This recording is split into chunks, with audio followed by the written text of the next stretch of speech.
Ito ang Broad Streamcast Communicators, ang naiiba at kakaibang plataforma sa digital broadcast.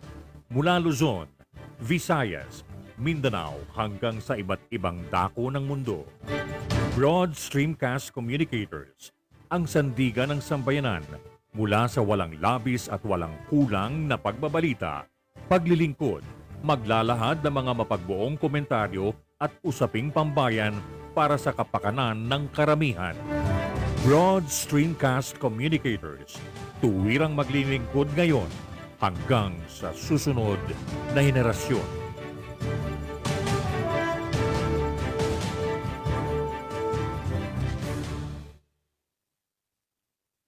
Your Honor, please.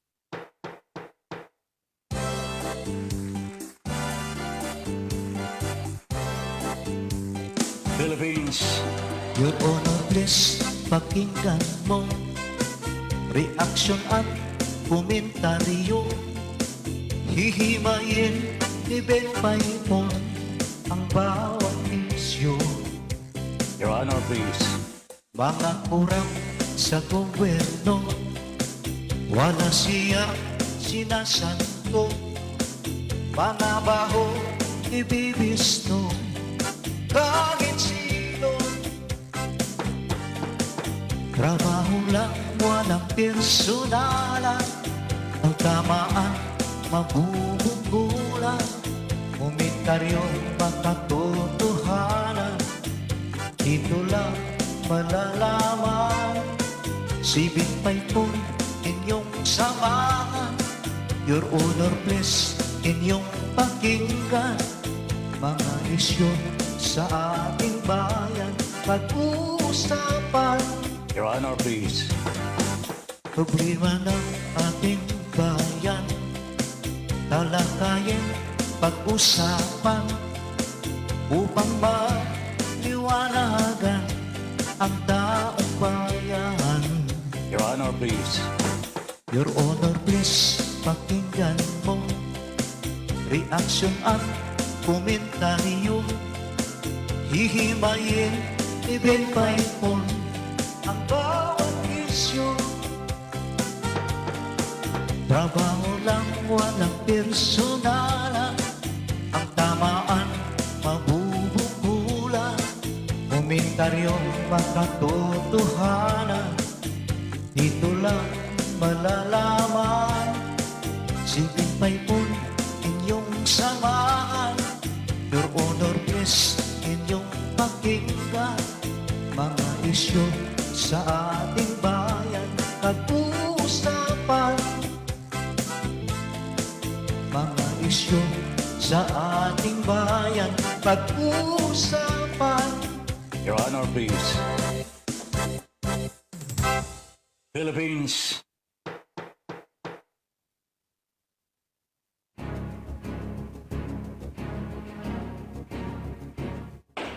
Magkaiba man ang ating pananaw, hindi tayo magkaaway kailanman. Sa dulo, makikita rin natin ang tulay na siyang daan tungo sa pagkakasundo, pagkakaisa, at kapayapaan. Your Honor, please. Ben Paipon, the bridge commentator and broadcaster on board. Your Honor, please.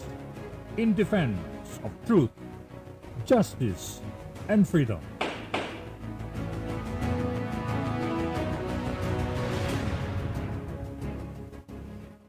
Philippines. Good evening. Hi, Miss Universe. Magandang gabi po. And welcome now to the program, Your Honor, please. Ako po si Ben Paipon.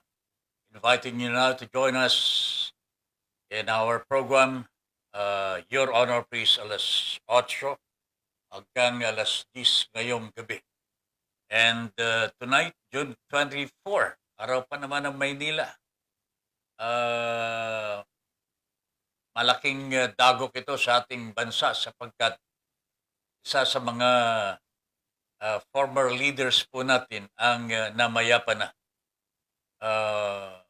We honor today the passing away of former President Benigno Simeon Aquino Cojuangco Jr. III. Aquino III. Si Noynoy. Si Pinoy, kung tawagin.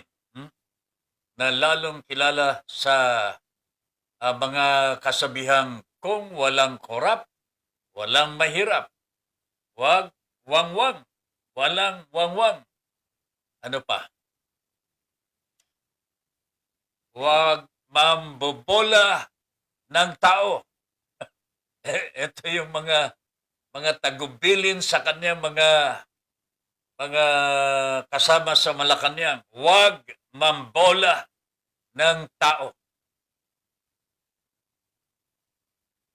Kung walang korap, walang mahirap. Kayo ang boss ko. Ang sabi ng kanyang mga kasamahan, si Pinoy hindi man perfecto, ay napakabuting tao. But over and above all these things, mga kabayan, makikilala ho natin si Pinoy, Noynoy, sa kanyang mga ginawang pagbangga sa mga namamayani po noon, yung mga politiko ho natin, na ayaw tumigil sa korupsyon. Magsimula po tayo doon sa Chief Justice of the Supreme Court. Iba po kasi ang asal ni Corona po noon nung si Pangulong Noynoy ang naging Pangulo na. Itinalaga ni Pangulong Gloria Macapagal Arroyo itong si Corona bilang Chief Justice of the Supreme Court, specifically to protect her from any damage. Hindi po nagustuhan ni Pinoy yan sapagkat it was a midnight appointment. Ayan, kanya nauna hong nasampulan ng klase ng liderato ng Pangulong Noynoy noong mga panahon na yan, mga kababayan. Nasundan po yan ng pagkakabilanggo ng former President Gloria Macapagal Arroyo. Tama? Yes. And then, mga kabayan, wala pang nakakagawang presidente ito sa buong Pilipinas where also Senators Enrile, Juan Ponce Enrile, Senator Jingoy Estrada, mga angkan ito ng mga malalaking politiko. Bong Revilla, all of them were incarcerated because of massive corruption. That was Ninoy Aquino, Noynoy Aquino po, mga kababayan. Wala pang nakakagawang presidente. I wish that were done or that should be done today ng Pangulong Rodrigo Duterte. Pero hindi. Nababanggit lamang, I hate corruption. Pero kaibigan niya, ang mga korap, ay walang yan talaga mga kabayan. Ibang klase yung ito I hate corruption. Yan ang namumutawi sa lamin ng Pangulo Duterte. Pero, his friends are corrupt. Ay, nako talaga. At higit sa lahat po, mga kabayan, hindi po mga personalidad lamang ang binangga ni Noynoy Aquino. Ito, nababansagan siyang abnoy. Pero tignan ho ninyo ang kanyang mga binangga. Chief Justice of the Supreme Court, panahon ni Gloria Macapagal Arroyo, Renato Corona, whatever you say, he had every reason to do it. Maybe, hindi na natin malalaman kung ano yung mga talagang tunay na dahilan at marami pong mga lumalabas na mga panapananaw, mga panipaniwala. But Noynoy Aquino did what he had to do in that particular instant. Tinanggal ho niya, natanggal ho ang Chief Justice of the Supreme Court. Sumunod doon dyan. Pati si Gloria Macapagal Arroyo, na-incarcerate. Nakulong. Di ba? Nakulong ho. Because of corruption. And then, ito na ho mga kababayan, 3 senador. Sunod-sunod. Sabay-sabay po sila. Dapat nga lamang meron po mga malalakas talaga. Katulad ni Juan Ponce Enrile na hindi ko maintindihan ano ang nagawa po niya sa Korte Suprema at pinayagan po siya na mag-bail out. Ayan ho. Dito natin makikita ang politika even in the judiciary. I don't know, mga kababayan. But Noynoy Aquino, wala po sa kanya yung politika pagdating ho sa pagkawad ng katarungan. And I think he was very firm on this. Diyan po natin nakikilala si Noynoy, and I think we will miss the guy. Kahit tinatawag po natin Abnoy, he was the only president who did just that. Made true his words. Hindi po pwedeng korupsyon. Kung walang korap, walang mahirap. Walang wangwang. Bakit po walang wangwang? Because Noynoy Aquino wanted to prove to all na pantay-pantay dapat ang mga Pilipino. Kayo, ang boss ko, bakit ako magwawangwang? Di ba? So, bawal mo ang wangwang kay Noynoy. And that became the ito lang yung naging huwaran ho siya. Walang nagwawangwang na mga personalidad sa gobyerno noong panahon ni Noynoy Aquino. Bakit nga pa naman magwawangwang ka? Para ipakita mo, you are powerful, that you are with the government, na may katungkulan ka, na dapat kang igalang. No. That is not the way to be respected doon sa panahon ng panunungkulan ni Noynoy Aquino. And for this, we will remember him for the rest of our lives. Meron siya mga ginawa na tama. Katulad po na sa ekonomiya ho natin. At times daw po, mas mataas pa po ang level ng ating pag-unlad. Pag-akyat ng ating ekonomiya kaysa bansang China. That has been, today, sinasabi na po, as part of history, as part of the legacy of Noynoy Aquino. Pero itong hindi ko makakalimutan. Napakulong niya si Gloria Macapagal Arroyo, natanggal po niya si Renato Corona, napakulong si Johnny Enrile, napakulong si Jingoy Estrada, napakulong si Bong Revilla, matataas na opisyal ng ating gobyerno, sangkot sa korupsyon.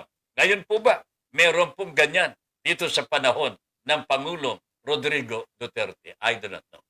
Anyway, igalang mo natin ang kamatayan ni Noynoy Aquino, mga kaibigan. The latest that we got from the family, tapos na po yung cremation ng former president. I think bukas po dadalhin na po ba sa Dadalhin na po ba sa Parañaque? Ililibing po siya sa yung puntod mismo ng kanyang mga magulang. Nandun na po sila. Iniintay na lamang po siya doon eh. So doon po siya for the rest of his life, no? Of his term. Magkakasama na po silang tatlo. Ninoy Aquino, the father, Tita Cory, the mother, and Noynoy Aquino, the former president. Mercedes Ong, good evening po, Kuya Ben Paipon and Miss Universe.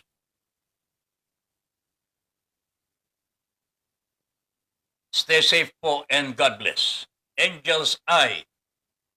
Good evening, Your Honor, please, and Miss Universe. God bless po. Angel's Eye, good evening. Kuya Ben, anong sabi ni Ma'am Mercy? Hindi po siya maipakukulong ni Pangulo. Sino po? Kuya Ben, hindi na po siya maipakukulong ng Pangulong Duterte. Meron po bang dahilan? Tingnan ho ninyo mga kaibigan ang ginawa ni Noynoy Aquino. It was not only Gloria Macapagal Arroyo who was put to jail, Enrile, Jinggoy, and Revilla. Pati China ho, mga kababayan, kinalaban ni Noynoy. Bagot na ho siya. Panay ang kuha ng China ng mga isla ho natin sa West Philippine Sea. Wala na po siya magawa dahil malakas ang China ho eh. So he wanted friends, he wanted company ho, and he wanted justice for the Philippines. So he brought the case sa arbitral tribunal po. Anong nangyari? He got it what he wanted. He got what Filipinos deserve. Nasa atin na ho ang West Philippine Sea. Ang problema, binaliwala ng kasalukuyang Pangulo.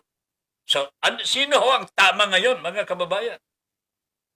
Sino ang tama ang ginawa para sa mga Pilipino? Kaya na po, ang humusga. He put China in that regard, mga kababayan. In the same manner that he was fighting corruption during his term. And, napakulong ho niya malalaki. Napakulong ho niya yung mga hindi nagagalaw. Malaki talaga mga kababayan.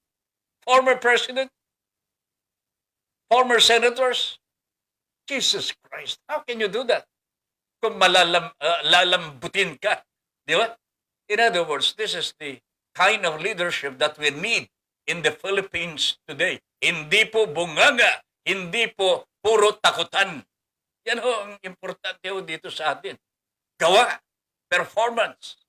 Hindi po yung puro gawa, puro pananakot ang pinaiiral. Alright. Angelica Paz, magandang gabi po Sir Ben Paipon. Your Honor please, and Madam Lynn, Miss Universe, more power, and God bless to all, including the BSCC family. RIP, rest in peace to former President Noynoy Aquino po. Alright. In behalf of live video interrupted. Ano ba ito? Okay. Ayan. Okay. Aha. Alright. Okay. Re-watching. Okay. Lynn Rena Glomar. Gandang gabi po, Tata Ben. Ayan. Magandang gabi din po. Jomay Maymar. Good evening po, Sir Ben. Okay. Good evening. Aha. Los Viminda sa Umat. Daliva. Good evening po, sir. Watching from Capiz. May bakuna na po ba kayo dyan? Alright, magandang gabi po sa inyong lahat. Maganda hong balik-balikan mo natin ang mga kataga na sasambit po ng mga nakikiramay sa former President of the Republic of the Philippines, but easily nangingibabaw ang ilan, katulad po nitong kay Mr. Rogelio Babes Singson. Ito po yung naging Secretary of Public Works and Highways, Department of Public Works and Highways. Ito po yung hinugot from the private sector. Malakas na pong kumita ho ito nung araw. Pero kinausap po ni Pangulong Noynoy para siya ang mamahala sa mga gawaing infrastruktura ng Pilipinas at hindi po nagkamali ang pagpili kay Babes Singson. Inikilala po ito ng nasa industriya ho ng engineering at public infrastructure. Kilalang kilala po ang pangalan Babes Singson. And what did he say about Noynoy Aquino? Simple lamang po. Servant leader. Servant leader. Napaka-simpleng mga kataga. that would define the entire character of one person as a leader, at the same time a servant. You know, magkasalungat dapat ito, mga kaibigan, mga leader po, ang utak po nila, yung bang to subjugate you, under them. Leader sila eh. Kumbaga sana, diyan ka lang ha, sa baba. Tagasunod kita. Ako ang leader mo. Ganyan ang nangyayari ho dito ngayon. Puro takutan eh. Pero not with Noynoy Aquino as Babe Singson sees him. Yung bang nakita ko sa pagkatao ni Noynoy Aquino, servant leader. And I think, masama man pong ikumpara sa ating Panginoong Diyos, Jesus Christ, I think sinusundan po ni Noynoy ang example ng ating Panginoon as a servant leader. It is not bad at all. Hindi man natin makopya talaga ang modelo ng ating Panginoon. Pero if we approximate, we do whatever is there para makasunod tayo sa yapak ng ating Panginoon, wala naman pong masama ho. Di ba? And that would be perfection on our part as finite human beings to do the best possible way a human person can be perfect. Ayun. Pwede mangyari ho eh. Ang perfection, sabi nga ho nila, ang perfection, hindi lang naman po sa Panginoon. Ang perfection, nabanggit na rin po ng Biblia ho natin, ang perfection could be achieved by anyone provided yung perfection na yan na aayon sa kakayahan mo na gagampanan. Alright, okay? Jomay, good evening po, Sir Ben, Lynn Rena, Glomar, gandang gabi po, Tata Ben. Luz Biminda Saumat Daliva. Good evening from Capiz. God bless po and keep safe. Ann Rose Jane Marglo. Good evening, Sir Ben Paipon. Meron pang maganda na sinabi po ni Babe Singson. Kinukwento nga niya po yung mga paggawa nila ng mga tulay-tulay sa mga liblib na lugar. Natutuwa po siya sa tulay na ginawa po nila sa gawing Tawi-Tawi po yata sa South. Kasama po si Noynoy nung yung pagkakaroon na po ng inauguration sa tulay. Nakita po niya, nagsalita ko si Noynoy. Yan ang gusto ko. Mapapakinabangan ng ating mga kababayan habang buhay. Ang tanong ni Babes, Sir, hindi po nating kapartido itong namamahala ho dito. That is beside the point. Sabi ni Noynoy, ang kailangan ko, taong bayan, matuwa sa ginagawa ho natin. That was colorless politics as described by Mr. Babes Singson. Walang kulay-kulay politika kay Noynoy Aquino. Kung saan kailangan ang serbisyo ng gobyerno, nandoon po siya.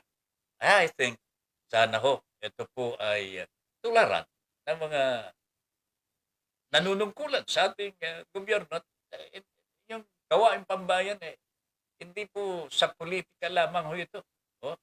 Hindi lamang po sa political affiliation. Sana ho, yung paglilingkod bayan ay hindi po na masyadong nahahaluan ng politika, regardless of party affiliation. The slogan then was colorless politics. Pero alam niyo mga kabayan, ngayon po na Duterte administration, part of the Duterte administration is Mr. Locsin. Panahon ni Tita Cory, talagang yan speechwriter ni Tita Cory yan si Mr. Locsin.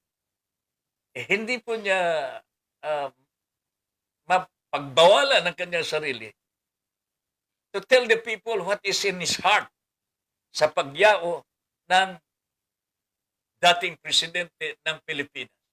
If I may, Ito po ang kanyang tweet eh. Ito po yung kanyang message sa pagyao ng former President Noynoy Aquino. Napakaganda ho. Sabi niya, Noynoy Aquino, the incorruptible, brave under attack, wounded in crossfire, indifferent to power and its trappings, and ruled our country with a puzzling coldness, but only because he hid his feelings so well. It was thought he had none. Ang ganda ho talaga ng sinabi ni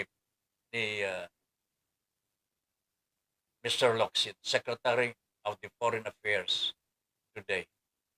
Hindi mong mararamdaman kung ano yung feeling ng dating Pangulo sapagkat sinasarili niya kahit ang kanyang karamdaman po. Ito karamdaman po niya, nobody knew. O ilan lamang po nakakalam na talagang mamamatay na siya. At meron talagang mabigat na karamdaman ang ating former president. At sinasarili po nila. Kalulungkot po mga kabayan. But I hope that that the legacy of the Aquinos will remain in our hearts. Napapagkamalaan po sila. Pero tignan ho ninyo mga kababayan. Bakit po tayo nagkaroon ng EDSA Revolution na napakatagumpay? Bakit po?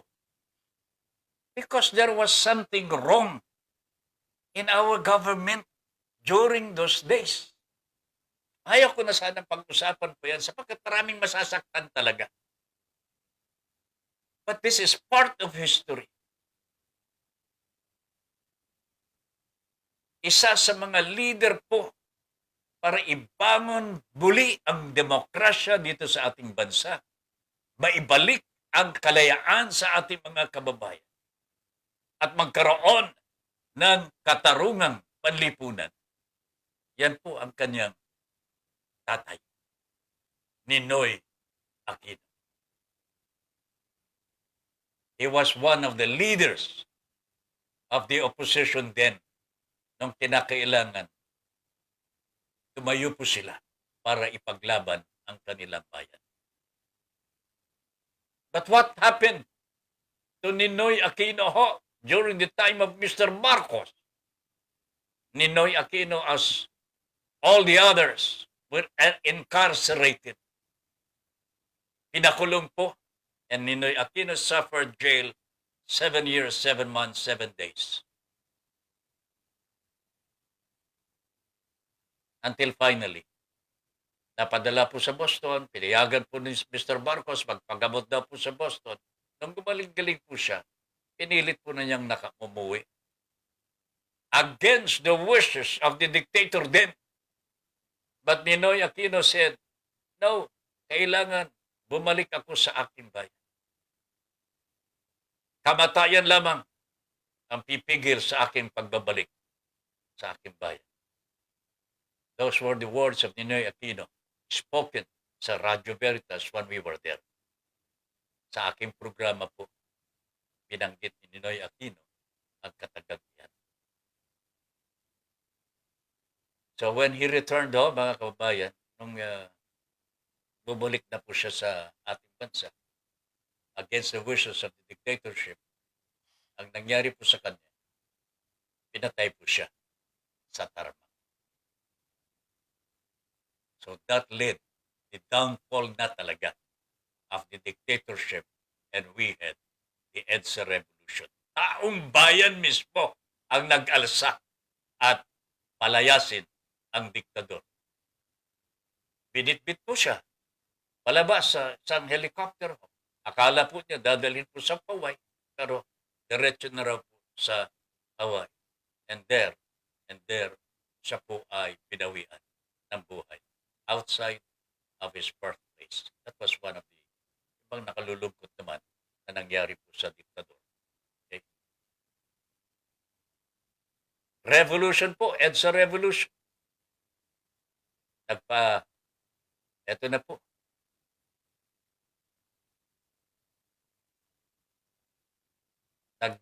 nanalo bilang Pangulo ang Pangulong Cory Aquino. But Cory Aquino was a mere housewife. Pero pinagkatiwalaan po siya ng taong bayan. Pero anong ginampanan po ni Cory Aquino na napakahalaga para sa ating lahat? Do you know? Alam po ba ninyo mga kababayan? Ano ang ginawa ni Cory Aquino during her term?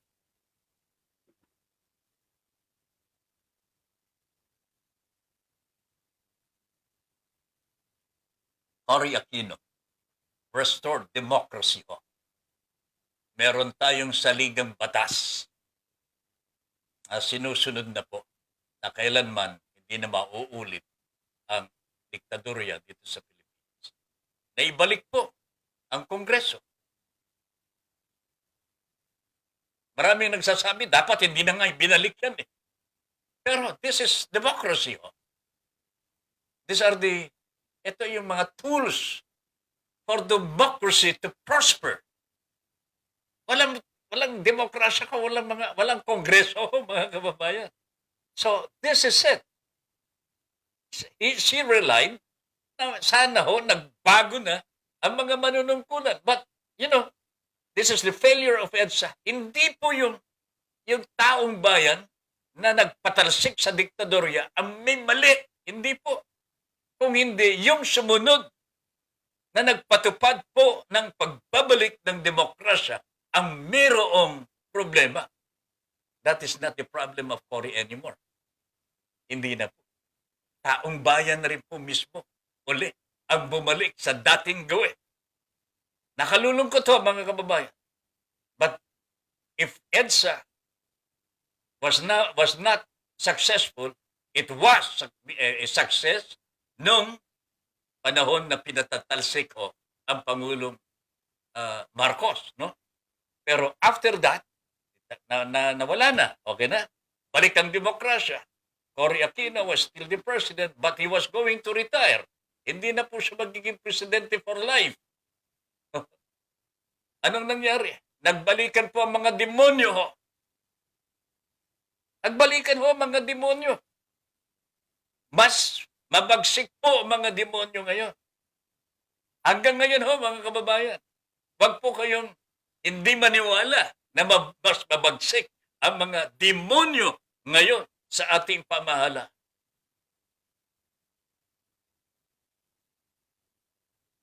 Sabi nga po nila, ay wala yan, EDSA revolution na yan. Sa akin po napakahalaga ang EDSA revolution. Kasi kung walang EDSA revolution, tayo ho. Tamimi. Wala tayong kalayaan. Wala tayong demokrasya. We will be under dictatorship, under one-man rule. Na akala niya siya lang ang pinakamagaling sa buong daigdig. Ayun eh. Nabigyan po tayo ng muling pagkakataon na isulong ang democratic principles, may kalayaan and so on and so forth. Unfortunately, hindi po natin pinagbuti. Taong bayan, pinabayaan ho eh, na maglapastangan, magwalangya ang mga sumunod na mga opisyalis. Until today,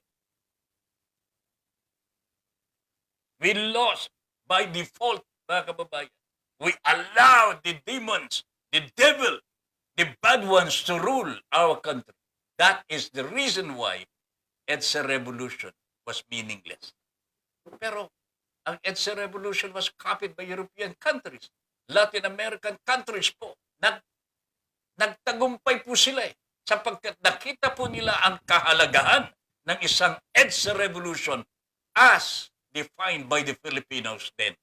Unfortunately, for us Filipinos, hindi natin nakita ang tunay na kahalagahan ng pagkakaisa ng mga Pilipino. Hindi po natin masisisi ang mga kapwa natin Pilipino na nagtaguyod na mabalik po ang demokrasya.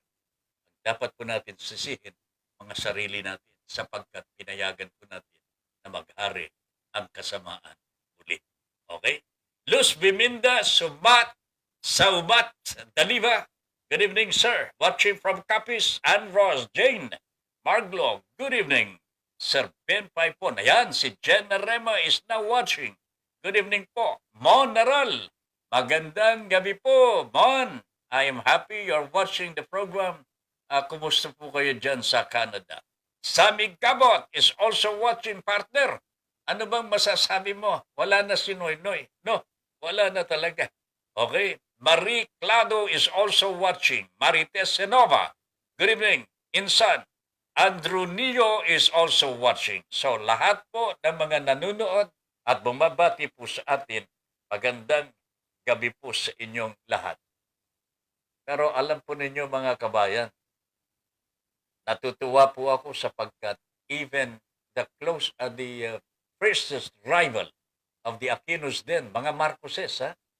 Etong si Senadora Amy Marcos ay nagpahayag po ang kanyang pakikipagdalamhati sa mga Aquino, sa mga naiwanan ni former President Benigno Noynoy Aquino. And alam po ninyo ang description ni Amy kay Noynoy. Kasi kakispela din ho niya sa Ateneo ho yan eh. Ang sabi po ni Amy po maunawain at simpleng tao yan, si Noynoy Aquino. That coming from a political nemesis is something po na dapat ikatuwa naman po ng mga Aquinos. No? Dito ho nahihiwalay po ang politika sa pakikidalamhati. And also ho, kahit pa paano ho, mga kababayan, kahit yung pakikipagdalamhati ng Pangulong Rodrigo Duterte was towards the end of a 1-hour program already on television, yung bang balita, sana ho yung mga ganong mga pagkikidalamhati ng isang Pangulo sa isang former president should be yung bang pangunahing balita, ika nga. And I was expecting sana na it should occupy the headlines, no? Pero bakit ho sa bandang huli na lamang ho? But even then, alam niyo mga kabayan, nadama ko po yung sinseridad ng Pangulong Rodrigo Duterte when he was reading his piece of sympathy, condolence sa mga Aquinos. Naramdaman ko po yung kanyang sinseridad. And for that, Mr. President, maraming salamat. Maraming salamat. At sana, kung ano man po ang naging, hindi ko naman masasabing sigalot. Wala naman talagang away-away. Wala naman silang pagkakaiba lamang po ng paniniwala at pamumulitika lamang po siguro yung namagitan ho sa mga pinuno ho natin. Pero sana nga ho ganun ang mangyayari sapagkat I think Noynoy Aquino did whatever was best in those particular times, ano po, and he did his level best, and for that nakita naman po ng ating kasalukuyang Pangulo ngayon, kanya he acknowledges the efforts done by the former president. Nakita ko naman po yung sinseridad ng ating Pangulo Rodrigo Duterte. Kanya maraming salamat, Mr. President. Andrew Nio is watching. Magandang gabi po. Ganon din po kay Kuyang Boyet. Magandang gabi po. Gusto ko po sanang pag-ukulan po natin ng pansin itong mga slogan na ginamit po ni Noynoy Aquino when he was president. Kung walang corrupt, walang mahirap. His colleagues in Malacanang din, yung mga kasama po niya na naglilingkod sa ating bayan, almost all of them are one in saying that Noynoy Aquino was very clean.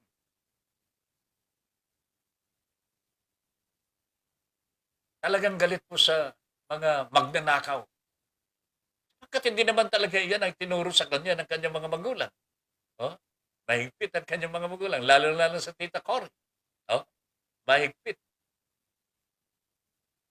So, yun po ang nakita ko sa kanya. Na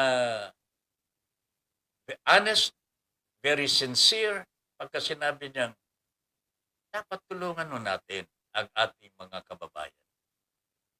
Wag natin, alam po ninyo, wag natin bubulahin ang ating mga kababayan. Yan ang kanyang payo po sa kanyang mga spokesmen. No? Sila Lacerda at yung mga iba pang mga naging spokesperson ng Pangulong Noynoy Aquino. Matatandaan ninyo, huwag ninyong bubulahin ang taong bayan. Yan ho ang shinare ni Mr. Lacerda kanina. Maalala ko, mga kababayan, eto talaga, ang naggagalaiti ang spokesman ng Pangulong Duterte para magpaliwanag ho, para bubulahin ang taong bayan sa mga patutsada ng Pangulong Duterte. Unfortunately, hindi natin, hindi pwedeng ikumpara ang performance ng dalawa. Okay. Anyway, panahon ngayon ng pagdadalamhati, itabi natin ang pamumulitika at harapin po natin ang katotohanan. The former president, the 15th president of the Republic of the Philippines at the age of 61. Napakabata po kung tutuusin. Bata pa at marami pang dapat magawa. But he passed away already in the hands of the Lord. Alas 6:30, binawian po ng buhay si Pangulong Noynoy Aquino. Okay? And he will be long remembered na kalaban po ng katiwalian. Mabuti pa siya, meron na siyang legacy. No, tayo, wala pa Tayo, wala pa talaga. Rufino Pablo is watching. Good evening, sir. Tataping, good evening. Patas Balita is also watching. Patas, anong masasabi mo dito sa pagpanaw ni Pangulong Noynoy Aquino? What do you remember of him? Anong nararamdaman po ninyo? Mga kababayan, mag-comment po kayo. Tell us what your feelings are. Okay? Sa panunungkulan ng Pangulong Noynoy Aquino. There is something very, very striking ho, mga kababayan, sa mga yung bang charges leveled against former President Noynoy Aquino. Yung pagkamatay po ng mga SAF officers natin dun sa Mama Sapano. Siguro hindi po natin malalaman ang totoo. Ano ba talaga ang totoong nangyari ho sa Mama Sapano? I for one, was longing for the right answer. Bakit po bilang Commander-in-Chief, Mr. President, pinabayaan mo ang mga SAF officers natin? All of them died. 44 na SAF officers na humuli ko ay Marwan. Successful naman po. Pero nung pagbalik ko nila, natambangan ho sila ng mga rebelde. Itong hindi ko maintindihan, mga kababayan. At that time, kasi balikan ho natin ang kasaysayan. At that time, our government, before the incident, our government was in deep negotiation with the rebel forces of the MILF.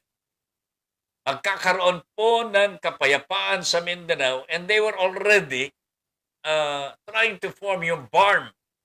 Yung Bangsamoro Muslim Mindanao Organization, whatever. Pero yan na po ang umiiral ngayon, And I think there was already an agreement forged between the MILF and the government.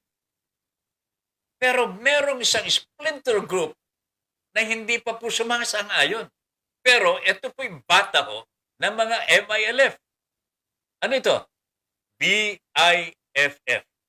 Okay. So, Marwan. Tapos na ho. Nakuha na nila. Pabalik na ho ang mga staff officers. Tinambangan po sila ng mga BIAF. Diyan po nagwakas po ang buhay ng mga sundalo po natin. Dito rin po ako nagtatanong, bakit hindi po ginamit ng Pangulong Noynoy Aquino ang kanyang kapangyarihan bilang Commander-in-Chief to send all the forces of the Philippine Army, Armed Forces of the Philippines, to quell yung pagpatay sa mga sundalo natin. Di ba? I never found out the answer of the government kung bakit hindi po ginamit ng Pangulong Noynoy Aquino ang kapangyarihan na yan. I wish, my friends, yung mga nakakaalam, dapat sabihin na po nila ano ang dahilan at hindi po ginamit ni Pangulong Noynoy Aquino ang kanyang kapangyarihan to send our armed forces to defend the beleaguered staff officers? Kanina, this morning yata ho, I was listening to an interview with Senator Trillanes, former Senator Trillanes. And he was about to talk about the Mama Sapano incident. Hindi ko nadinig kung ano yung sinabi po niya. At wala naman po yatang sinabi. Pero I think he knows something about the Mama Sapano incident po. Hindi ko na talaga maintindihan din. And I too was asking for answers. No? Nagtatanong din po ako. Pero ang mga sinasabi po ng mga nasa Malacanang noon, they were not ready to fight the MILF because there was already a peace agreement reached. Pero hindi ko maintindihan kung bakit sinakripisyo ang 44 na mga sundalo natin in the hands of rebel forces. Bakit hindi po sinuway ng ating pamahalaan ang panghihimasok ng mga splinter group, the BIAF? Bakit po pinayagan ng MILF? Bakit pinayagan ng MILF na pasukin ng BIAF ang mga sundalo? Palagay ko mga kababayan, dito po yung problema. Dito po. But I will not dare talk about it because I have no first-hand information. Nag-i-speculate lamang po tayo sapagkat wala naman pong gusto magpaliwanag But I would like to find out bakit po hindi nagawa ng Pangulong Noynoy Aquino to summon the armed forces of the Philippines and defend the beleaguered soldiers of the Filipino people. Hindi ko maintindihan talaga. And ako, hanggang ngayon, nagtatanong po ako.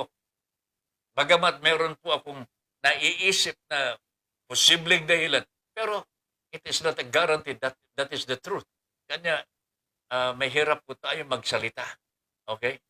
But I wish, as Ninoy Aquino is going to be buried already with his parents, somebody from Malacanang din will come out in the open and tell the Filipino people what actually happened there.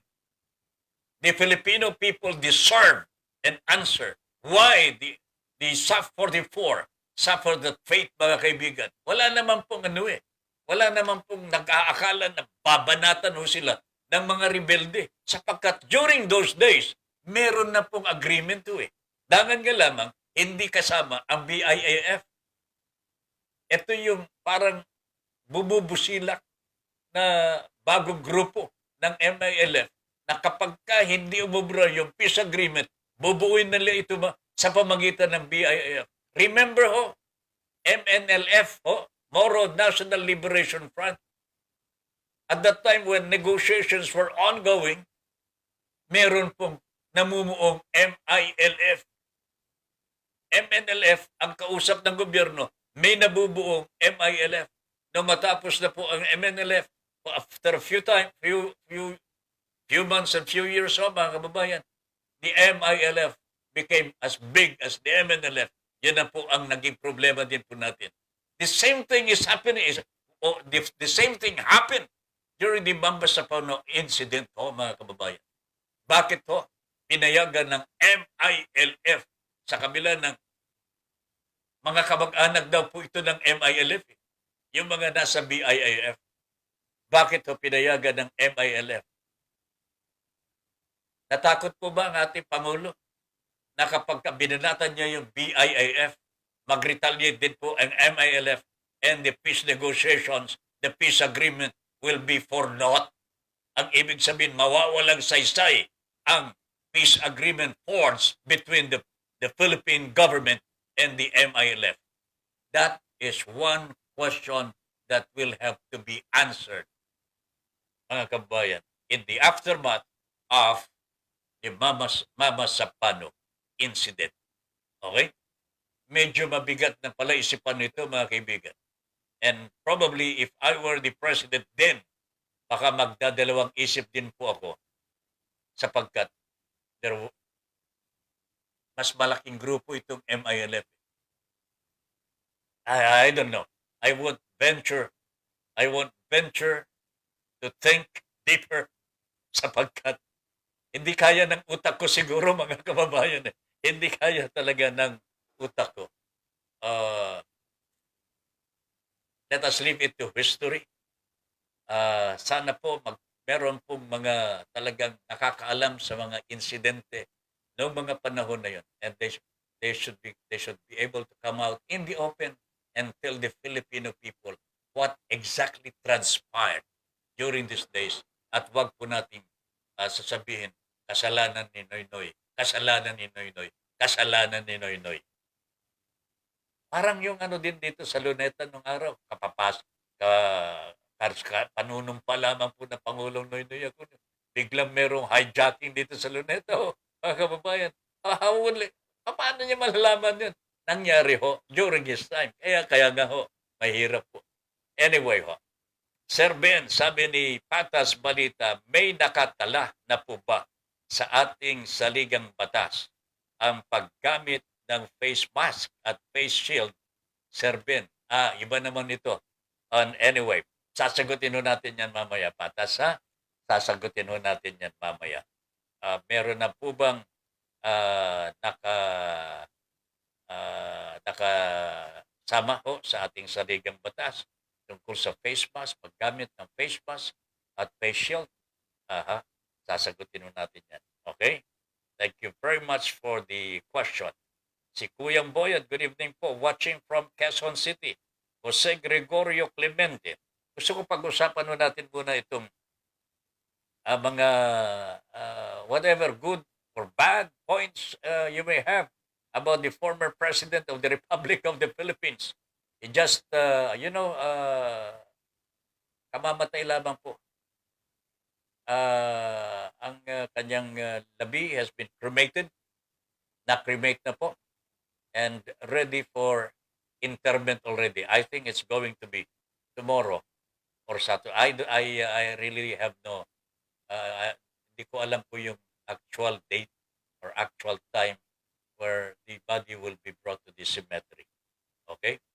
Jose Gregorio Clemente, pinagnasahan kasi ni Enrile at Hunasan na agawin ang ibinigay na people power kay President Cory Aquino na manuno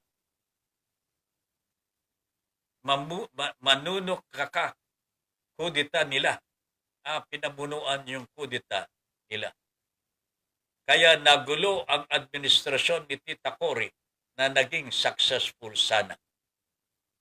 Alam ninyo ito sinasabi ko ho eh.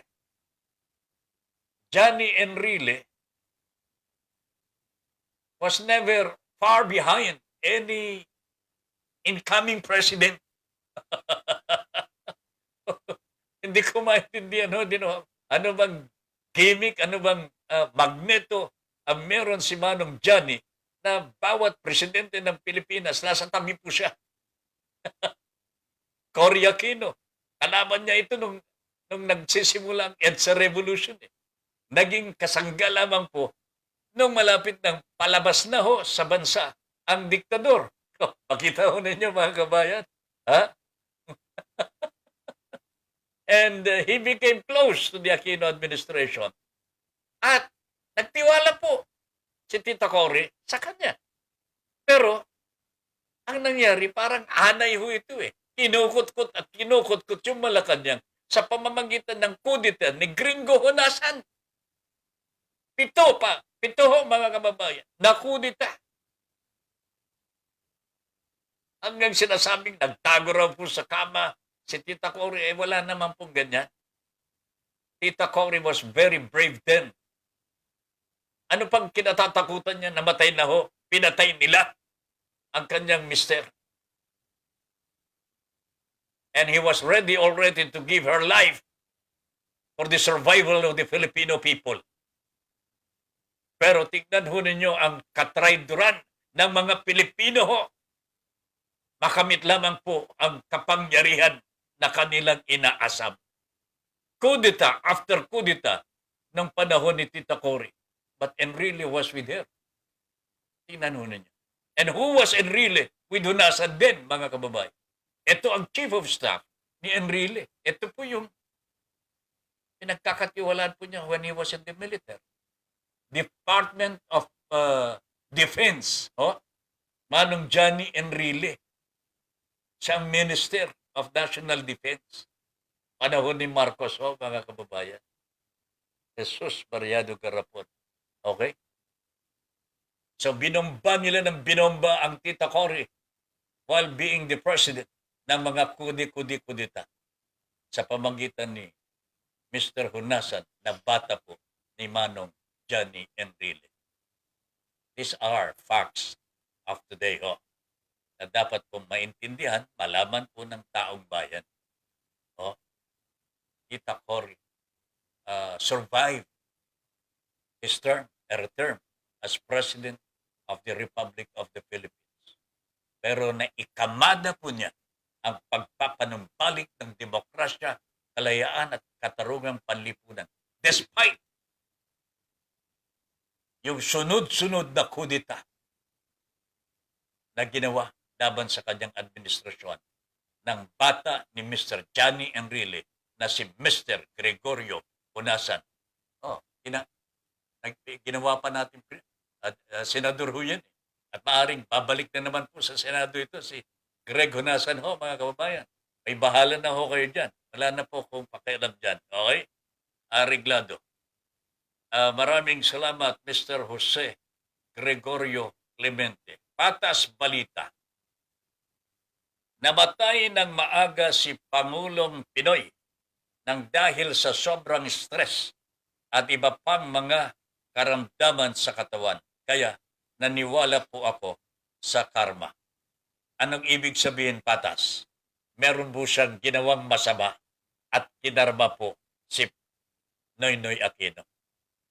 Maybe, I don't know. Sa tingin ko po, naglingkod ng mabuti as his people are telling us today. Naging tapat po sa kanyang tungkulin. I don't think meron pong kinalaman ang karma sa kanyang pagkamatay. Ang kamatayan po niya, according to official doctor's statement, renal disease dahil po sa diabetes o compounded with diabetes. I don't know. Pero may problema po sa kidney. Magkakaroon po sana ng kidney transplant at magpapadialysis pa. almost every day po, dialysis. Pagkatapos kidney transplant, pero hindi nangyari yung transplant. So he was not stressed. Patas, hindi po siya na-stress dahil sa karma. Wala siyang kasalanan eh. Wala siyang pinapatay. Naintindihan mo ba yan, Padre? Wala siyang pinapatay. Walang pinapatay si Noynoy Aquino. Wala siyang inatrasong ordinaryong mamamayan. Okay? Wala siyang inatrasong ordinaryong mamamayan. Pinaglingkuran po niya at ang sabi niya, kayo ang boss ko. Yan. Iniligtas po niya ang taong bayan sa korupsyon. Pero nung mawala siya, nagbalikan ho ang mga demonyo. Kaya ngayon po, eto, nasa ilalim po tayo ng demonyo na. Ito, mas malaking, siguro, pagka ito yung mga binawian ng buhay, siguro ito, patas, siguro, makakaranas talaga ng karma. Pero for Noynoy, I don't think meron po siyang karma. I don't think so. Mel Rodelio Militante, hello. Yes, Mike. Napasok na ba message ko? Ano itong wala pa ako naririnig. Wala pa ako nababasa. Ito. May konti akong binago sa FB account ko. Palakasan yata sa FB kaya binago ko na po profile pic ko. Ganun ha? Gumagaya ka ba? Ha? Binago namin ni Charlie ang ha? Sino? Okay. Binago namin ni Charlie ang profile namin just to be to offer our condolences to the Aquino family ho. It was started by Charlie. Binago po niya yung kanyang profiles, kanyang ano. And then ako naman naniniwala po ako na naglingkod ng tapat si Pangulong Noynoy Aquino as President of the Republic of the Philippines. Nakikiramay po ako ng taos sa puso. Okay? After that, ay pabalik na naman ho natin sa ating sariling picture. Okay? Wala pong masama kung ano man ang gusto nyong gawin for as long as you do not offend your own people. Wag mo kayong gagawa ng anumang bagay na makakasama sa inyong kapwa. Kung meron kayong gustong baguhin sa sarili ninyo, gawin ho ninyo. Wala ho magdidikta ho sa inyo kung yan ang gusto po ninyo. Every individual has the right of choice. Has the right of choice. Wala ho makakadlang sa inyo kung ano man ang gusto ninyo sa buhay ninyo. Alright? Pati na sa bakuna. Armando Buddy Badillo is watching. Good evening, Buddy. Masungit ako. Really, ha? Yan ang pangalan mo. Good evening po, Tatay Ben. Watching from Marilao, Bulacan. Talaga bang masungit ka? Wag naman. Ngumiti ka. Okay. De Los Santos, Christopher. Kung ako ang isang general ng Sandatahang Lakas ng Pilipinas at Chief PNP, hindi ko na hihintayin ang desisyon ng Pangulo ng Pilipinas. Papasukin ko na ang mama sa pano para iligtas ko ang aking mga tao. Okay? Mabigat ito Alright, sandali. Hindi ko meron pang kasunod dito Ito si yan. Okay, Seymour. Ayan.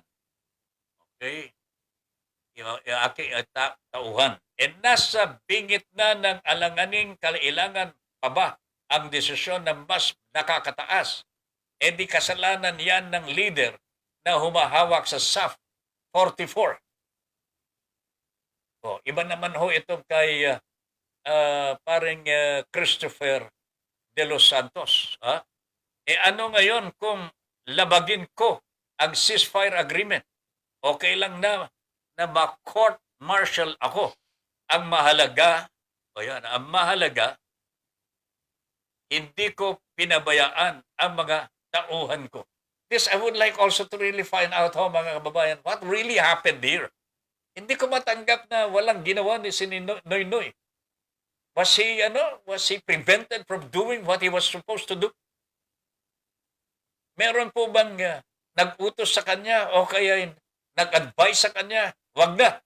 Parang ganon. Wag na ninyong banatan yung mga bumabanat sa S44. I cannot really fathom the logic why our commander-in-chief then was not able to defend our sa 44. Yung sinasabi ni Christopher de los Santos po, yung mga immediate commanders, ang dapat nagpasya talaga. But they were there. Wala ho silang nagawa eh. Mas malakas ang puwersa eh. Kung pipilitin, mas marami pong mamamatay. Siguro ito rin po ang sinaalang-alang ng mga tao sa Malacanang. Kasi hindi ko nga dinig kung pinulong ba ni Mr. Noynoy Aquino ang National Security Council noon? I don't know. Hindi ko rin po nga pala no. Bakit hindi natin nadinig na pinulong o kaya pinatawag? Emergency case eh. Can you imagine morning hanggang gabi labanan eh. And there was no support coming from the military, from the armed forces of the Philippines, na napabayaan ang SAF to defend their own bodies. Grabe talaga. Maria Dolores Santos, no words can express how broken our hearts are and how long it will take for us to accept the reality that he is gone. Alam po ninyo, marami pong nagsasabi, amno. Yan ang tukso nila kay Pangulong Noynoy Aquino. Pero sa nakakakilala ho sa kanya, pati si Joshua, yung kanyang pamangkin, love na love po ni Diyos. Bakit po? Love na love ng bata si Noynoy Aquino? That's something, There's something in the character of Noynoy Aquino that even the children could relate with him. Yung mga tao po niya sa Malacanang, they were in deep respect for their president. Servant leader, mapagpakumbaba, tapat sa kanyang paglilingkod. Ano pa? That is why, just like Maria Dolores Santos, tayo po ay nakikidalamhati talaga. I feel sorry for the loss of the former president. But if this is going to pave the way for changes to come, pagbabago para sa taong bayan, let it be. At maraming salamat, Panginoon, kung ito po ay pakana po ninyo para magkaroon po ng tunay na pagbabago dito sa Pilipinas. Jose Gregorio Clemente, tungkol sa Luneta hostage crisis, kaya pumalpak dahil sa incompetence si PCOO Secretary Coloma na ubod ng yabang, laging nagpapasiksikat na professor daw siya sa Asian Institute of Management at expert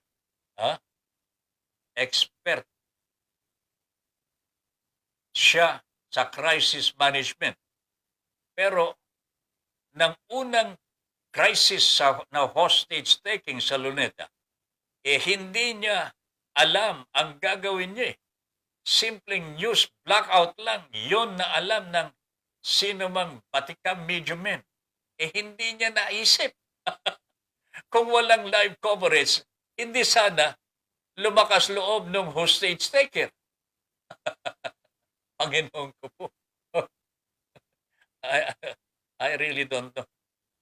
Annalie A. Junicio, hello sir, good evening. Annalie, magandang gabi po. Ma'am Eve M. Ramos, watching na po si Ma'am Eve. Maria Dolores Santos, you will forever be remembered for being the most humble and great leader of our country. Thank you, Noynoy, for making Filipinos proud. Amen. Maria Dolores Santos. Perfecto T.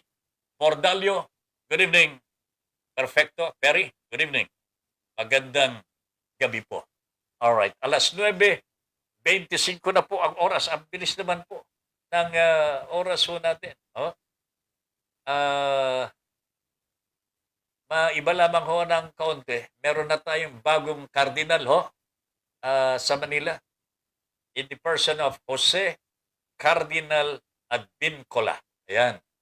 Meron na tayong bagong kardinal. Sapagkat si Cardinal Tagle mukhang nasa Rome na po. Mataas na po ang katungkulan.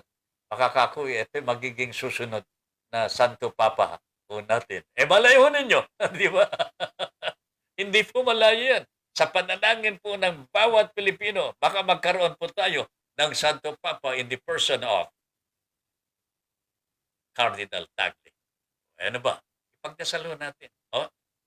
De Los Melito Rodelio Militante, walang Pangulo na nanungkulan na gustong mapasama ang mamamayang Pilipino. Ang nagpapasama yung mga nakapalibot sa Pangulo, gaya ng mga advisors at mga gabinete. Nasa pamamahala din yan. Kung minsan, Mel, either way yan eh. Kung magaling, yung talagang leader, sinusunod po siya. Pero kung hindi magaling yung leader, napapaikot siya. Okay? Areglado. De Los Santos Christopher, ang pagkakaalam ko, kapag may mga confidential operations ang military o PNP man, may plansyadong plano yan. May plan A, may plan B, lahat ng mga posibleng mangyayari na di inaasahan ay may solusyon. I agree with you. Oh?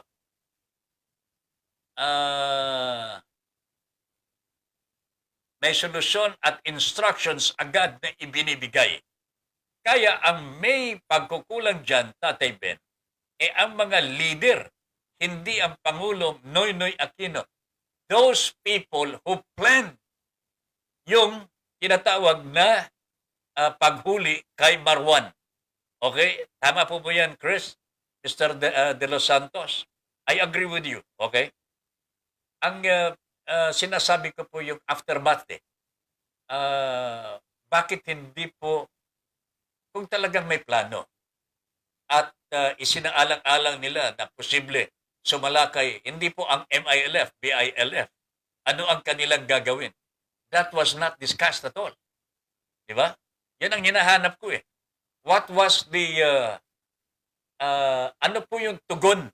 What was the response of our government then?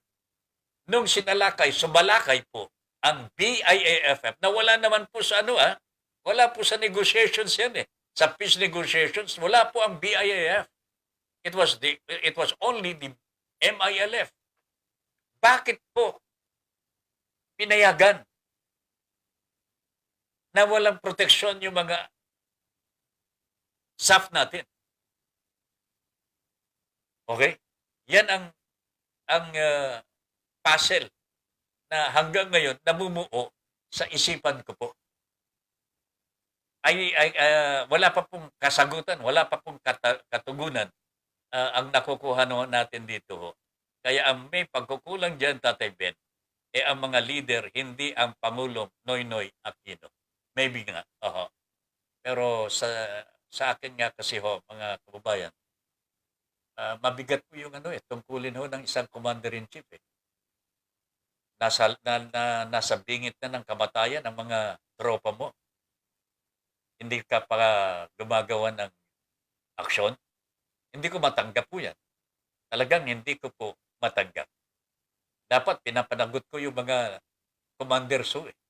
Dapat talagang mag-explain ho sila. At kung hindi tama ang kanilang explanation, sila masasanti ho kaysa yung mga SAP officers. But again, mga kaibigan, only time will tell kung saan po talaga ang pagkukulang. And I hope masolusyonan nito because it could be repeated. Maaaring mangyari ho ito eh. Hindi pa naman po tapos ang terorismo po, mga kababayan.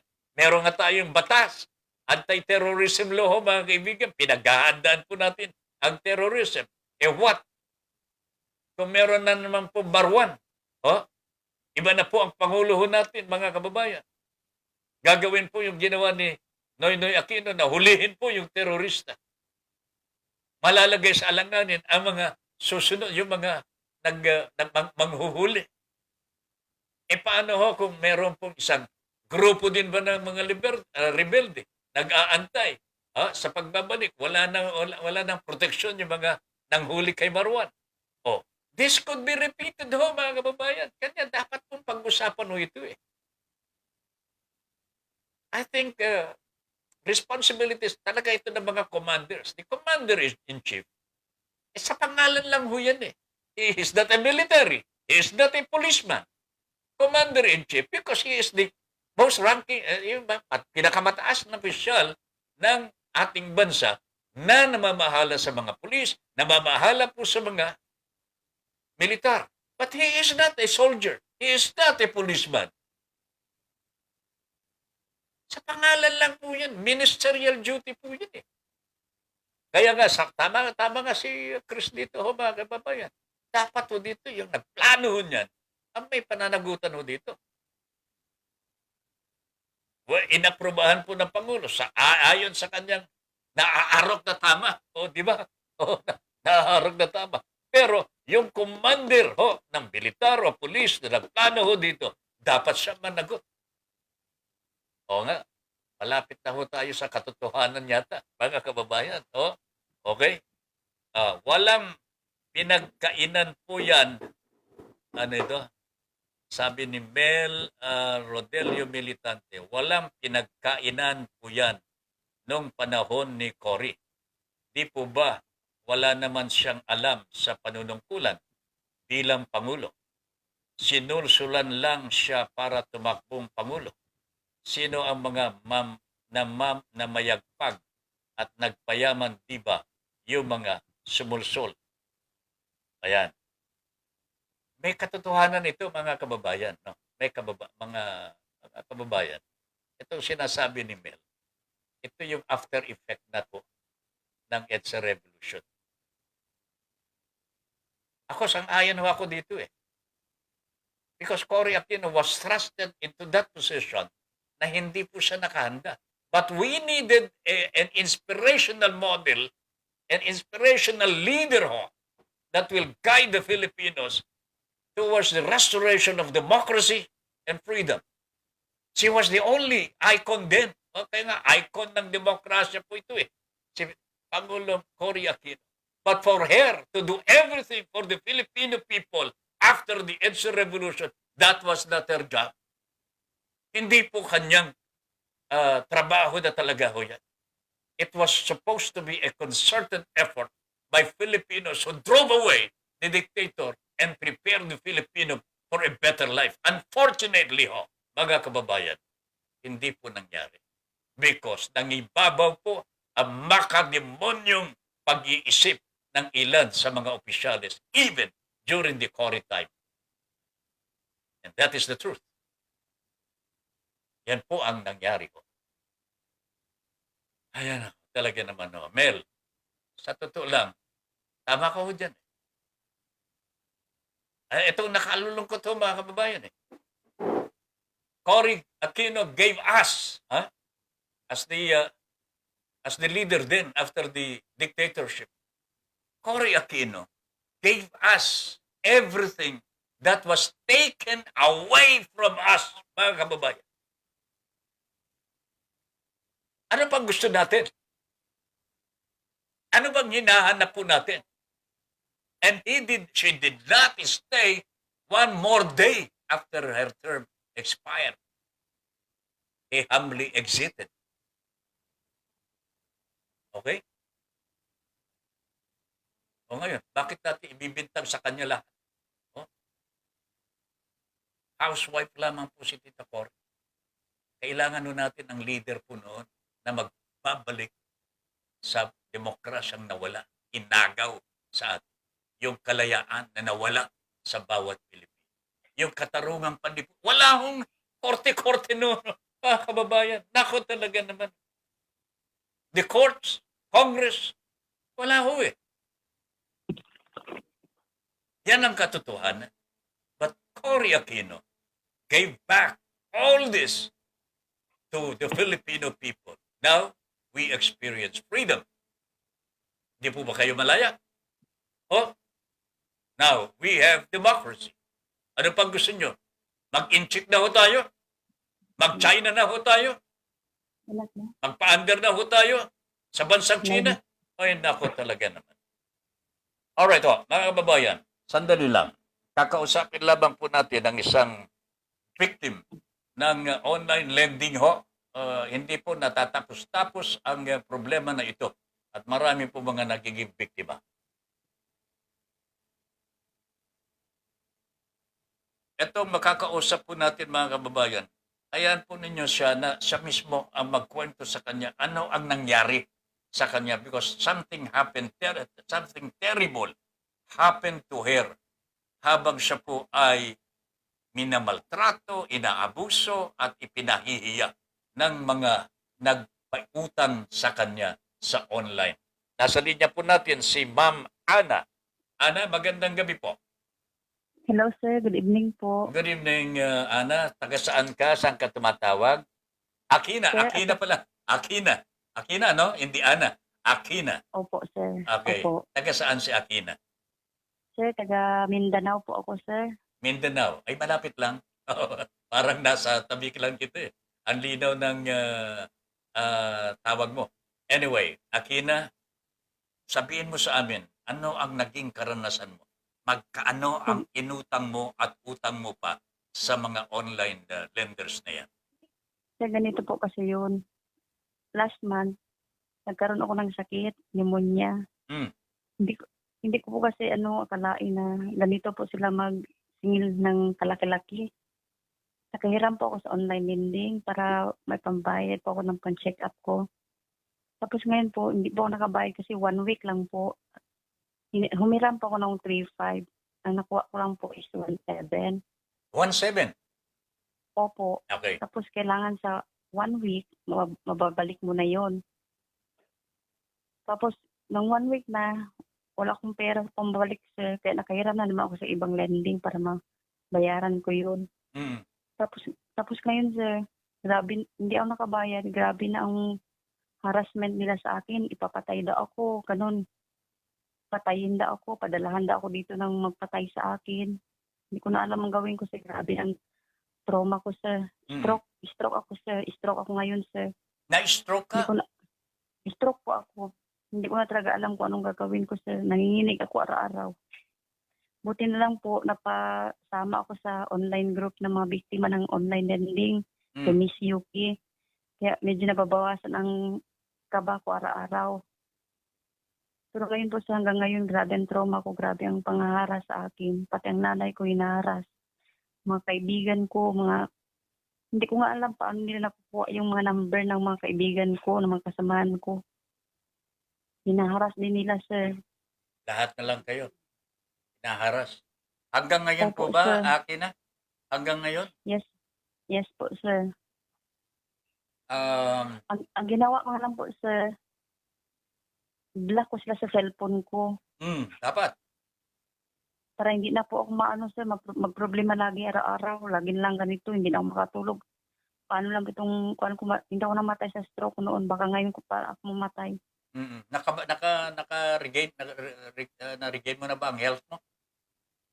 Hindi pa po, sir. Hindi na nga po nakapa-check up dahil grabe na po. Nakapangutang na rin po kami ng asawa ko dahil dahil dito po, sir. Ako, wag na kayong uutang ulit sa online na yan. Ako, Diyos ko naman. Pero kayo ba Sir?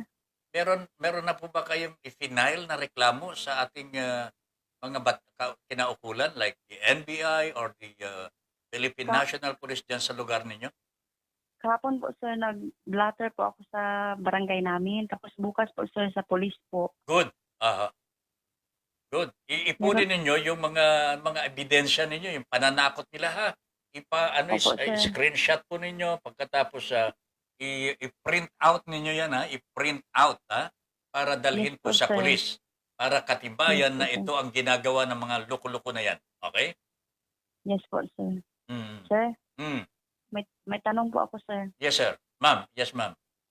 Babayaran ko po itong mga ulang lending, sir? Hayaan mo na ang pulis na magsabi ho sa inyo kung babayaran ninyo hindi.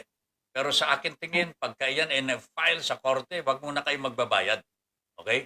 Sige po, Hayaan sir. po ninyo na ang ating mga kinukulan ang mag-decide po niyan.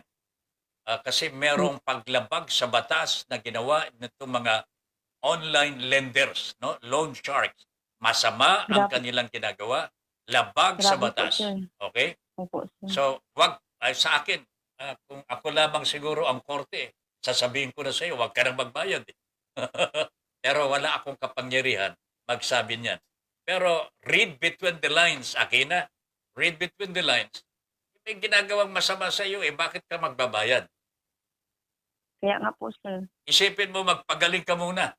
O, magpagaling ka Opo, muna. sir. Akina ha, magpagaling ka muna. Ilan taong ka na ba? 38 po. Bata-bata mo pa. Kawawa naman mga anak mo, mawala ka pa. Kaya nga po, Ilan sir. ang anak mo? Isa lang po, sir. Oh. Kasi nga po, stroke na ako. Hindi na ako pwede manganak. Naku, hindi ka na po pwede. Kahit isa lang. Hindi na, sir, kasi stroke na po. Stroke ka na. Nagbibiro lang si Tata Ben, ano? Anyway, Opo, sir. sige ha, Akina. Wala tayong, tama na yung ginawa mo, magpa-file ka na, nagpa-blatter ka na. Sundan mo yan ng formal complaint sa Philippine National Police sa inyong lugar. At sila po Opo, sir. ang magpapaimbestiga niyan. Dadalhin po sa korte yan kung makakita ho sila ng sapat na katibayan para maipasok sa korte. And then the court will conduct a trial sa kaso. Doon natin malalaman kung kayo ay magbabayad at hindi naman o ikukulong yung mga online lenders. Okay? Medyo mahabang Opo, sir. proseso, pero ito na yung simula ng pagpaparusa sa mga naglalapastangan at nagwawalang niya sa inyo, mga kababayan namin. Okay? Sana po, sir, matulungan niyo kami, sir. We will, always. Nandyan po kami, nandyan si Perry, nandyan yung head ninyo sa online, yung mga victims. Palagi kaming nagkakausap sa totoo lamang nanonood po si Mr. Perry Bordalio at alam niya kausap tayo. Okay? Ganon din Sige po, sila sir. Angel's Eye, sila Rosa Mia, yung mga kasama ninyo din sa Metro Manila, naka-monitor palagi sa ating programa. So, manalig kayo, pero manalig din po kayo sa ating Panginoong Diyos para meron kayong lakas, no, na lumaban sa mga masasama. Akin na. Yes po, Okay? sir. Yes po, sir. Maraming salamat, sir. Sige, and stay safe ha, stay safe. Huwag mo nang isipin yung mga ola-ola na yan muna. Basta't gawin na natin, magreklamo tayo sa Philippine National Police. Okay? Okay po, sir. Magpalit ka ng SIM. Ha? Okay po, sir. Magpalit ng SIM. Para hindi mo na sana makakausap. Walang yan talaga ang mga yan. Okay. Akin na. Po, sir. Sige. Thank you very much. Mabuhay ka Salamat, sir. at pagpalain ka ng Panginoong Diyos. Okay? Salamat, sir. Okay. po, Thank you sir. very much. All right. Ay, nako talaga, mga kababayan. Hanggang ngayon, ang dami pang mga biktima ng ola-ola na ito. Bakit po yung mga kababayan natin, alam na ninyo na masama ang kanilang ginagawa. Bakit po ninyo tinatangkilik pa rin? Sana makinig kayo sa Your Honor, please. Meron po akong ginawa para sa mga OLA victims na hindi po nakakaalam kung ano pang gagawin. Meron po tayong YouTube channel, na meron po akong ginawang YouTube. Pwede nyong panoorin po yun. Pwede nyong panoorin. Meron po mga advice si Tata Ben Paipon para sa mga biktima ng OLA. Yung online lending loan sharks. Okay? Pwede ko kayong pumunta sa YouTube channel ko po, Ben Paipon. YouTube channel. Makikita ko ninyo dun yung ating ginawang video para sa ating mga OLA victims. Alright? Okay. 15 minuto bago mag-alas 10 ng gabi. Sus Mariano Garapon. Parang kanina lamang tayo nagsimula. 1 and 45 minutes, 1 hour and 45 minutes na tayo nagdadaldalan. Maraming salamat sa mga nagko-comment talaga. At alam po ninyo, ito yung simula ng pagkakaunawaan eh. Lalong-lalo na po nitong pagkamatay ng ating former President Noynoy Aquino. Marami po yung mga, binawang ka eh. Ay, ganon eh. Di ba? Ako, yung, para bagang nagagalit pa po at merong nagmamalasakit sa former president, so on and so forth. Yung iba naman, nagdadalamhati talaga. Pero alam ninyo mga kababayan, we are all human beings. We are imperfect. By nature, we are imperfect. And therefore, tsako, magkakamali ho tayo eh. Nobody is perfect. Nobody is perfect. Pero hindi po natin magagamit ang mga imperfections natin to justify the mistake. Kasi yung pagkakamali, gawang tao eh. Di ba? Alright. Ano po ito? Meron pang isa? Okay, sandali lang ho. Itutuloy natin yan mamaya.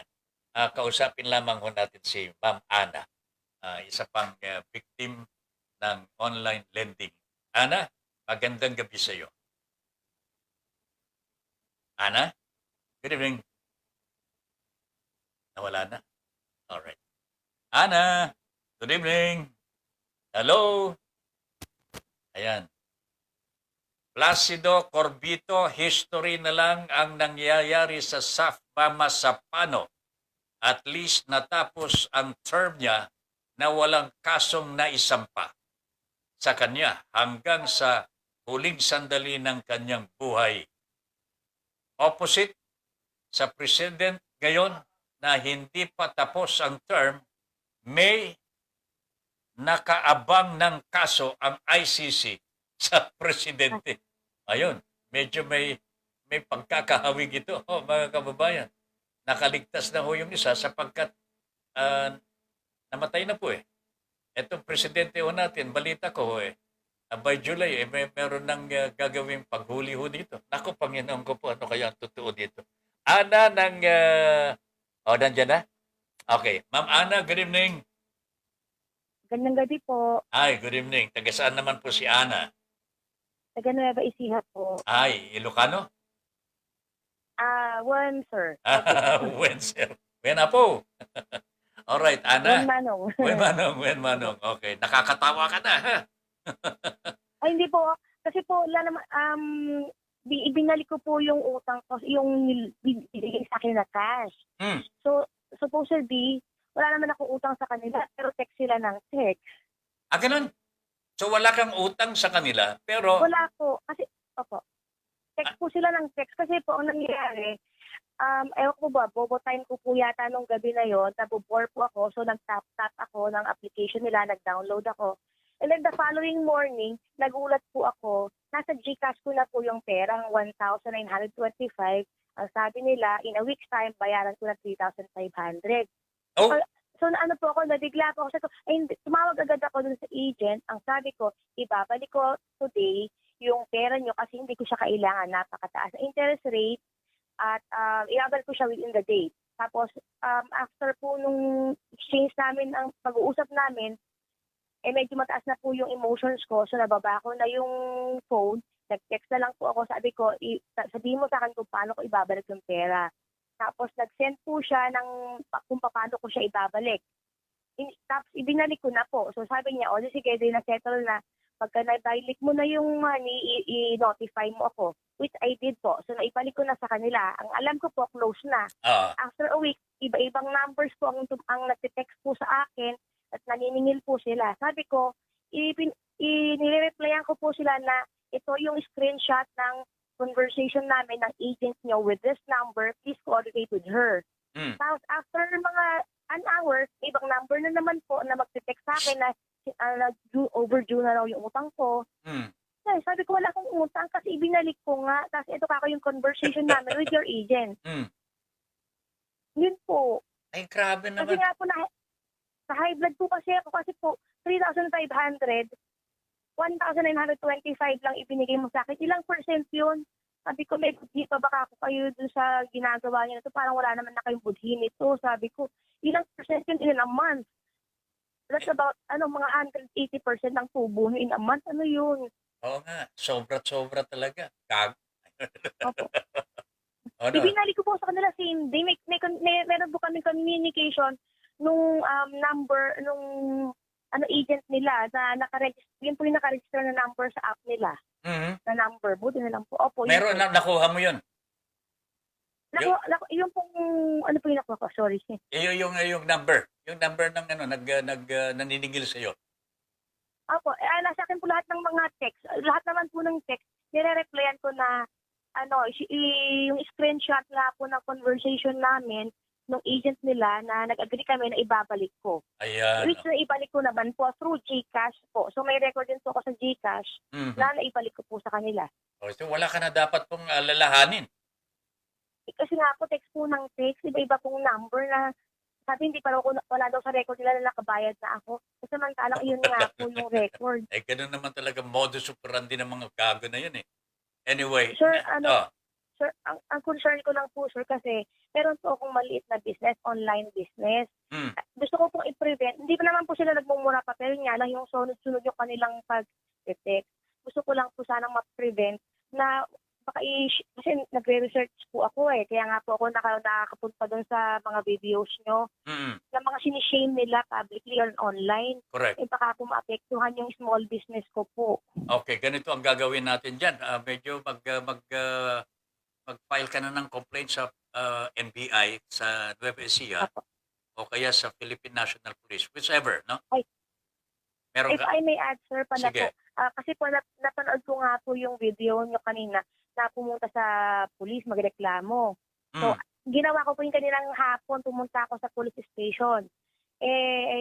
Sadly po, wala daw silang cybercrime division and wala daw silang means na matulungan ako. So, itinuro po ako sa Cabanatuan or sa Camp Olivas. Mm. Parang mas convenient pa for me para pumunta ng Manila. Oo nga. So, Mas kasi iba yung wala kaming alapong bus diretso sa Camp Olivas samantalang sa Manila. At least may bus. Ganun po yan. Pero Ang iniisip ko nga, sir, Hmm. iniisip ko nga po, sir, worth ba ng stress na inaabot ko yung 3,500? ay, Kung naku, babayaran ko naman, parang yung hindi naman yung 3,500 pinaglalaban ko. Yung yung mali yung ginagawa Mali. ko, sinisin naman ako utang sa'yo. exactly. Wala ka Kasi na. willing nga po akong pumunta ng Manila, I'm sure hindi lang 3,500 magagastos ko pag lumuwak ako. Oo nga eh. Wala ka na bang ginawang masama sa kanila eh. Unang-una eh. Wala Hindi, po. hindi ka naman umuutang eh. Wala po akong utang sa kanila, wala po talaga, ibinalik ko nga po. Anyway, magpupunta ka ba din sa Manila? Yun po yung pino-contemplate ko po kung pupunta po ko yan to complete. Nila na lang po. Mm. Kasi nga po sa Camp Olivas po yung binigay sa akin na option, parang mas inconvenient po for me na pumunta doon. Oo nga. Oo. Whatever is more convenient to you at mas madali, ano? Yan ang gagawin mo if you will have time. Kasi hindi masasawat ito mga luko-luko na ito hanggat hindi po napafile ng kaso. Eh. Opo. Our, Gusto ko lang po. Mm. Our government Sige should look into this crime. Crime ito eh. Crime sa taong bayan ito Talaga eh. po. Mm. So anong Ibinalik ko naman nga po yung pera sa kanila. Actually, in fact po, nung day na nag-argue kami nung agent na gusto ko ibalik, sabi ko, i-compute mo, magkano interest today, sabi ko, at nang maibalik ko siya. Sabi ko, i-compute mo na siya. Sabi ko, hindi pa siya nag-reply. Ang ni-reply lang niya kung paano ko siya babayaran.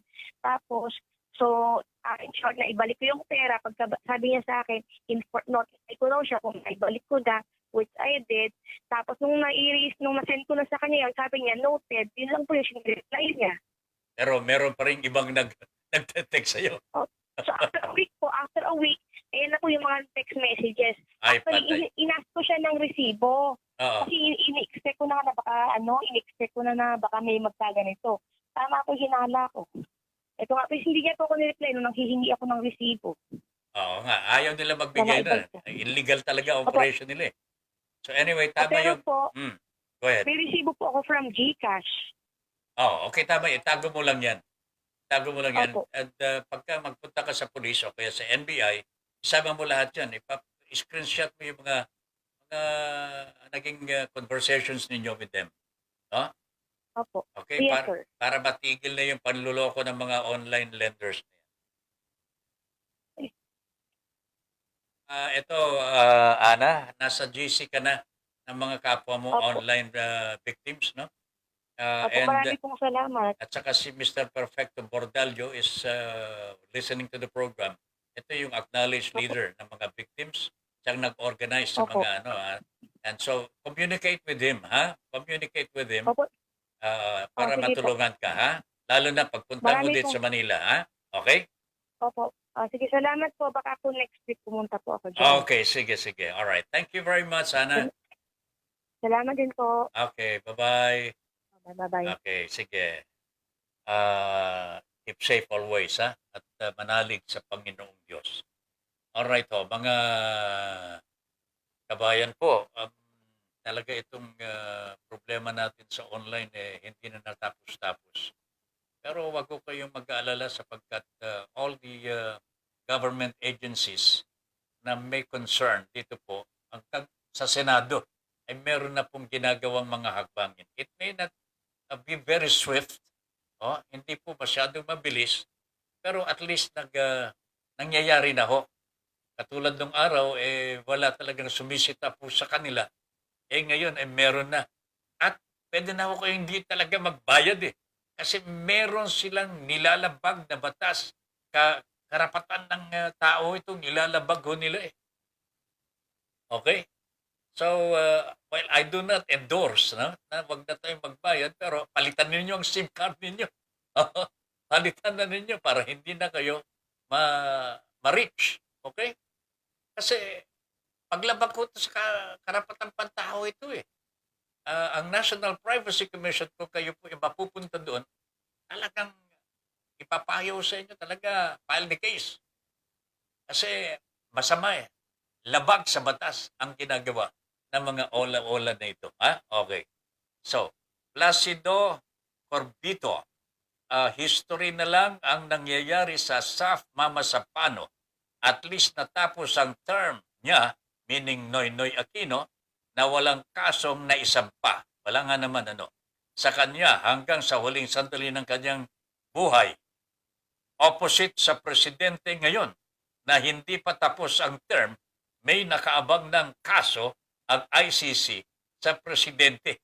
Kasi mas marami naman talaga ang napatay ho dito Mahigit 12,000 mga katao ang considered EJ case. Namatay sa extrajudicial killing. Naku, Panginoon ko po. May balita ho na kumakalat ho ngayon mga kababayan, na by July yata, mag-uumpisa na po ang ICC na mag-imbestiga at maaring masumpina na po ito, Pangulo ho natin. De Los Santos Christopher, yes, Tatay Ben, sa operasyon yan kay Marwan, kapabayaan ng mga commanders. I think there is really lapses po dito. Kasi may plano yan Bago ka sumugod sa giyera, may plansyadong plano. Wala kasi silang nilagay na support groups para mag-counter sa mga posibleng aatake sa SAF-44. This is the problem really. Nung paalis na, pauwi na ho ang SAF-44, open field dyan. Yung kanilang dadaanan, itinambangan ho nila o tinambangan sila ng BIFF. Rebelde din po high-powered firearms sa mga yan. Yan po mga kakampi ng mga terorista Ayan. Ang hinihingi ko lamang ho dito ngayon, yung immediate response sana ng ating gobyerno nun. If I were the commander-in-chief, yung commander, bakit yung mga walang sumusuporta dito sa mga staff natin? Bakit sila nilulusob na pinapatay na ng mga kalaban natin? Yung bang commander doon sa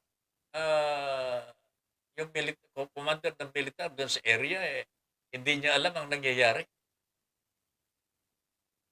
ang katwiran po ng ibang mga commanders, gawa-gawa kayo ng plano. Hindi ninyo kami kinukonsulta, hindi nyo kami sinasama. Again, that's another picture ho, mga kababayan.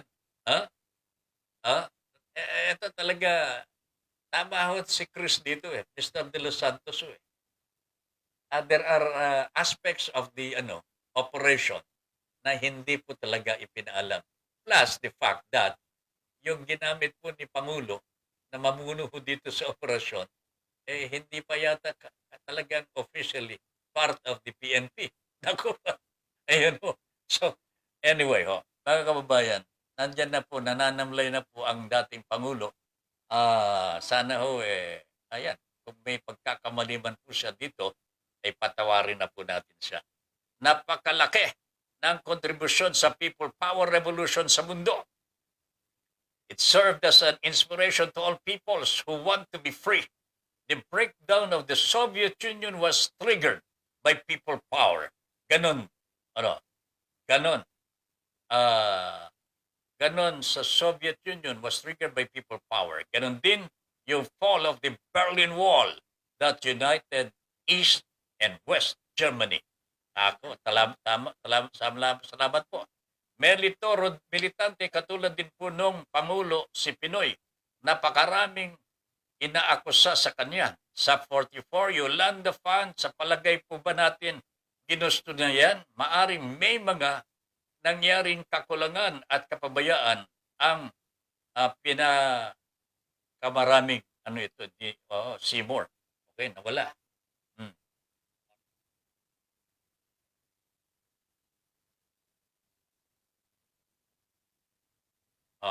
Relax lang po at medyo Doy, sandali lang ha. Okay. May Ling, thank you sir for sharing. God bless. Okay. De Los Santos Christopher Bamakino for President. Wow.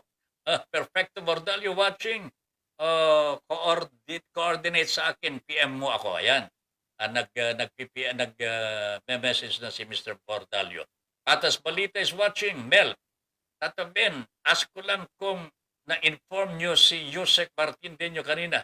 Wait ka lang after this program. Baka sakaling o kaya bukas ng umaga, makausap ko po siya. Sunny Baguio is watching. Good evening. Okay. Perfecto Bordelio, umpisa pa lang fraud na ang kaltas at terms na 7 days, hindi tama, hindi makatao, ilulubog ka talaga. Ayan. Carmelo Liapitan is watching. Good evening. Mel, Bordelio Peritalif watching. Paano naglalagay ng support groups? Ang iniisip nila yung milyong paying sa I'll kill Marwan. Yun lang yun. Ayun ako talaga. Mel, yan ang iniisip ni Mel. Alright, wala na tayong oras mga kababayan. Okay? Bukas po, magbabalik po ang Your Honor Please 8 o'clock hanggang alas 10 ng gabi. No? Stand by now for the next program. Ito po kay parang Doy del Castillo. Ngayon din po. Okay? Salamat po sa lahat ng mga nanood at nag-participate dito sa ating programa ngayong gabi. Ben Paipon here saying thank you very much for allowing us into your homes and for giving us the privilege to be of service to you. Good night, everybody.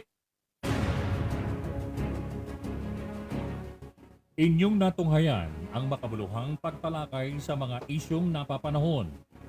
Hanggang sa muli, dito pa rin sa Broad Streamcast Communicators. Para sa malayang pamamahayag. Your Honor, please. Maraming salamat po.